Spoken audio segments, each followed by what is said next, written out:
নমস্কার, বাঙালিয়ানা kitchen and ব্লগে আপনাদের সবাইকে স্বাগত। তো আজকে নতুন একটা রেসিপি নিয়ে হাজির। তো আজকে দেখাবো দেশি মুরগির মাংস রান্না। তো দেশি মুরগির মাংস ভালো করে ধুয়ে নিয়ে এসেছি, এখানে লবণ হলুদ মাখাইনি। তো আর মাংসের জন্য কেটে নিয়েছি পেঁয়াজ, টমেটো, আদা, রসুন আর লাল লাল লঙ্কা নিয়েছি। ফোড়নের জন্য নিয়েছি দারচিনি, এলাচ, লবঙ্গ। কড়াই বসিয়ে দিয়েছি। তো কড়াই এবার তেল দিয়ে দিলাম। তেলটা গরম হয়ে গেছে, তো ফোড়ন দিয়ে দিলাম দারচিনি, লবঙ্গ, এলাচ। তো লবঙ্গটা ফোটে, তো সাবধানে। লবঙ্গর একটু সেন্ট বেরিয়ে গেছে, এবার আমি পেঁয়াজগুলো দিয়ে দিলাম।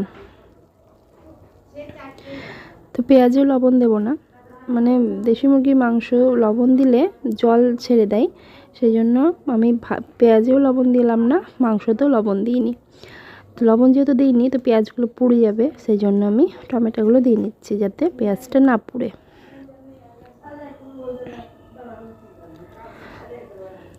তো ততক্ষণ আমি গ্যাস কমিয়ে দেব, ততক্ষণ পেঁয়াজটা একটু নরম হয়ে যাবে। তো আমি মশলাটা করে নিয়ে আসবো। তো আমি এখানে লাল লাল লঙ্কা নিয়েছি, কারণ যাতে আমার মাংসের তরকারির কালারটাও সুন্দর হয় আর লঙ্কার গুঁড়োও যাতে না দিতে হয়, সেই জন্য লাল লাল লঙ্কাগুলো নিয়েছি। তো মশলাটা করে নেব। মশলা করা হয়ে গেছে।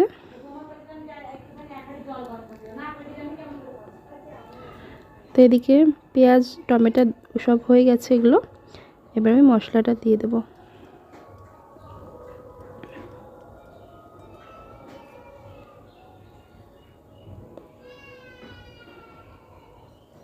তো মশলা দিয়ে ভালো করে নাড়াচাড়া করে আমি এবার জিরের গুঁড়ো দেব।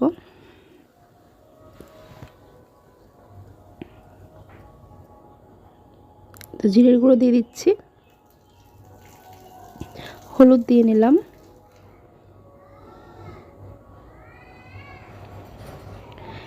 এবার আমি ভালো করে মশলাটা কষিয়ে নেব।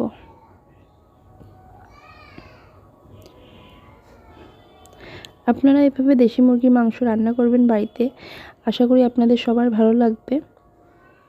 তো আমি এভাবেই রান্না করি। দেশি মুরগি খুব কম খাওয়া হয়, যাতে দেশি মুরগির দামটাও বেশি আর কম খাওয়াই হয়। আমরা পোলট্রিই বেশিরভাগটা খাই, আর মাঝে মধ্যে খাসির মাংস। তো পোলট্রির মাংস ক্ষতিকারক, সেই জন্য আর কি দেশি মুরগির মাংসটাই আনতে বলেছি। তো এখানে মশলা কষা হয়ে গেছে, এবার আমি মাংসগুলো দিয়ে দিলাম, ভালো করে আমি কষিয়ে নেব। আমি লবণ দিলাম না, এবার আপনারা দেখবেন যে একটু জল ছাড়বে না, অথচ আমার মাংসটা ভালোভাবে কষানো হয়ে যাবে।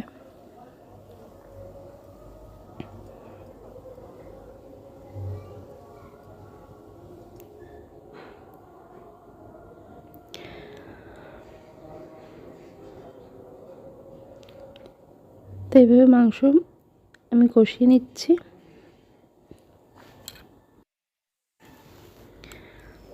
তো এখন কষানো হয়ে গেছে, এবার আমি লবণ দিয়ে নিচ্ছি। লবণ দিয়ে একটু ভালোভাবে কষিয়ে নেব, তারপরে আমি জল দেব।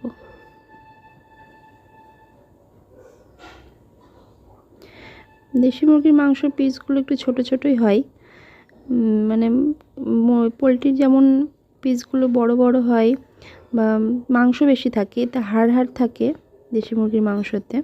তো কষানো হয়ে গেছে, এবার আমি জল দেব।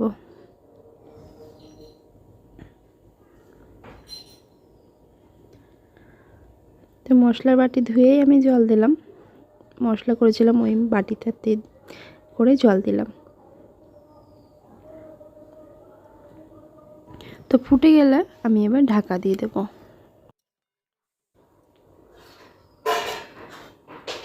তো ফুটে গেছে, এবার আমি ঢাকা দিয়ে দিচ্ছি। রান্না হয়ে গেছে, এবার আমি গরম মশলার গুঁড়ো দিয়ে মাংসটা নামিয়ে নেব। তো কেমন হয়েছে আজকে দেশি মুরগির মাংস রান্না, আপনারা কমেন্ট করে অবশ্যই জানাবেন এবং চ্যানেলটিকে সাবস্ক্রাইব করে দেবেন। ধন্যবাদ সকলকে।